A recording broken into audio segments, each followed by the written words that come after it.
In the early part of the 19th century, our young country still faced immense challenges in its relationship with Great Britain. Tensions were high in the maritime realm as English naval ships and privateers, in an effort to bolster forces in their war against France, boarded American merchant vessels on the high seas, seized their cargoes, and forced some mariners to serve as subjects of the king aboard British military vessels. Attempting to manage the growing tensions without military action, the U.S. government passed a series of laws forbidding the importation of British goods and implemented embargoes against Britain and France. But the laws and diplomacy did not have the desired effect. In 1812, President Madison declared war against Great Britain. As an essential component of America's fleet, the U.S. Revenue Cutter Service went to battle. The ensuing accounts of preparedness, initiative, courage, and leadership serve as powerful lessons for the Coast Guard's missions today.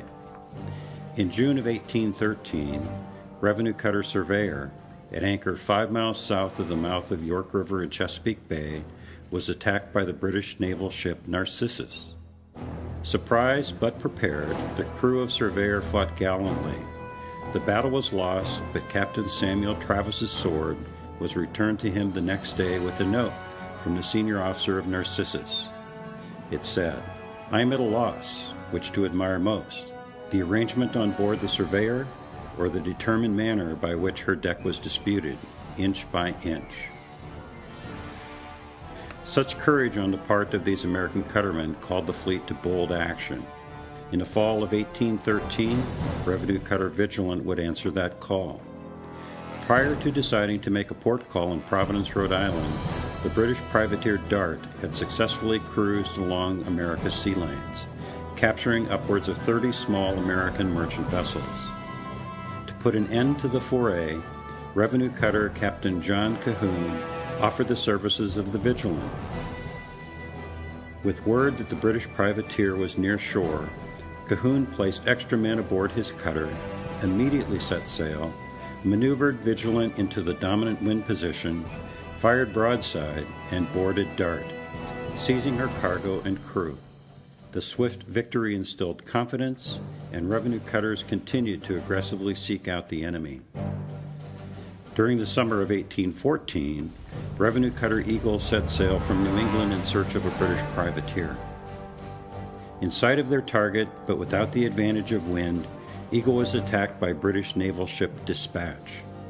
Captain Frederick Lee chose to beach Eagle on the north shore of Long Island, and his men returned fire aggressively. As Eagle suffered increasing damage to her decks and rigging, Captain Lee ordered deck guns dismantled, taken ashore, and then moved to higher ground for a gunfire advantage. Local militia joined in the fight, and only after every round of ammunition was exhausted was the Eagle seized. The war finally came to an end several months later, in December 1814, with the Treaty of Ghent. The crews of revenue cutters proved they could lay alongside an enemy, exchange gunfire, find victory, defend their decks, and sacrifice in service to their country.